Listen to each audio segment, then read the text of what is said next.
सूरदास जी के बचपन का नाम बिल्वा मंगल था। बचपन से ही वो ठाट बाट के जीवन व्यतीत करते थे। शादी ब्याह बहुत बड़े घराना में हुआ उनका। बचपन से ही आकंटक विषयों में डूबे रहते थे, स्त्री के संग करते थे। एक समय की बात है कि वह डांस मतलब नृत्य का बहुत शौकीन थे। डांस देखने के लिए वो कहीं भी चले जाते थे। इस कारण से नर्तकी के साथ कुछ बात विवाद भी हुआ। हो सकता था उस समय के ज़माने में उनको कुछ सज़ा भी मिले, पर वह उनकी वाइफ जो थी पत्नी, वह सत्यव्रती थी। वह पत्नी अपने ऊपर जो है उनका अपराध ले ली। इस कारण से बिल्वा मंगल जी बच गए। परंतु उस समय से उनको एक ग्लानि होने लगा कि एक स्त्री के हाथ से तो पाप हुआ, दूसरे की स्त्री के हाथ से हम बच गए। उन्होंने विचार किया कि अब हम जो है वृंदावन की ओर रास्ता पकड़ लेते हैं, क्योंकि वृंदावन में ही हमारा कल्याण होगा मनुष्य तन प्राप्त करके। और मैं ये क्या कर रहा हूँ? आकंटक विषयों के डूबे होने के कारण मेरी इंद्रियां मुझे धोखा दे रही है। जैसे जैसे वो वृंदावन की ओर चल दिए, उन्होंने एक सेठ के यहाँ रुक पड़े। सेठ जो था बहुत भक्ति भाव से पूर्ण था, वो सभी संत महात्माओं की सेवा करता था। बिल्वा मंगल जी वहाँ पधारे। उनको बोला गया, आप वृंदावन जा रहे हैं, जो कोई भी जाता है इस मार्ग से तो हम उसको कुछ न कुछ सेवा करते हैं। आइए, हमारी बहू जो है आपकी सेवा करने के लिए तैयार है। ठीक कहते हैं कि बड़ी मुश्किल से तो एक स्त्री के पीछा से छोड़ करके हम हटे हैं। अब आप पुनः लाते हैं तो मैं विचार करता हूँ। बोले नहीं, आपको खाना ही पड़ेगा, कोई भी संत यहाँ खाते ही है। तब उन्होंने उस स्त्री को देखा जो पड़ोस में जो थाल में ले करके उनको खाने खिलाने वाली थी।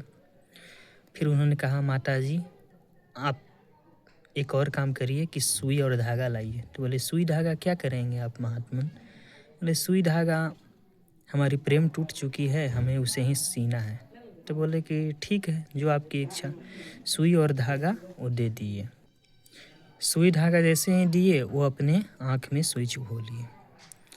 आँख में सुई चुभने के कारण उनकी रोशनी बंद हो गई। उपचार हुआ पर उनकी रोशनी वापस नहीं आ पाई। उस दिन से उनका नाम सूरदास होने लगा। और जो इंद्रियों को आँख से खुली आँख से न देख सकते हैं, उनकी अनुभव तीव्र हो जाती है।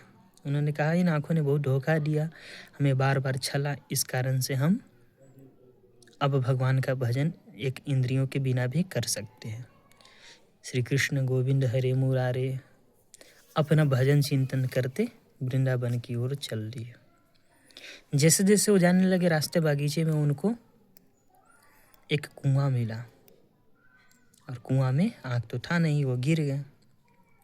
गिर करके भी हाथ पांव, जितना मनुष्य को जब विपत्ति आती है और मौत घेरती है तो बहुत हाथ पांव चलाता है, तड़पता है। उन्होंने सोचा कि जब भगवान के प्राप्ति के लिए मार्ग में निकल ही गए हैं तो हम जो है भजन ही करेंगे, भगवान का स्मरण ही करते हुए शरीर त्याग करेंगे। जो भी श्वास बची है वो भगवान का स्मरण करते हुए भी हम शरीर का त्याग कर देंगे और इसी में करेंगे। भगवान का नाम ले और भगवान ना आए, ऐसा तो हुआ ही नहीं आज तक। जैसे जैसे भगवान का स्मरण करते चले गए, प्राण अपान गति दोनों समान हुई। प्राणायाम प्राण की गति पर थे, तब भगवान अपना हाथ बढ़ाए। कम से कम 25-30 फीट जो है गहरी कुआं थी, उसने हाथ बढ़ाया कि बंधु इस हाथ को पकड़ो और निकल जाओ। उन्होंने हाथ पकड़ा और बाहर आ गया और पूछा, तुम कौन हो भाई, मुझे इस कुआं से क्यों निकाले, तुम्हारी हाथ इतनी कोमल क्यों है? तब वो बताएं, इतनी कोमल हाथ और इतना लंबा कैसे हुआ? 25-30 फीट से कम तो हुआ नहीं होगा। भगवान अंतर ध्यान हो गए, कुछ नहीं बोले।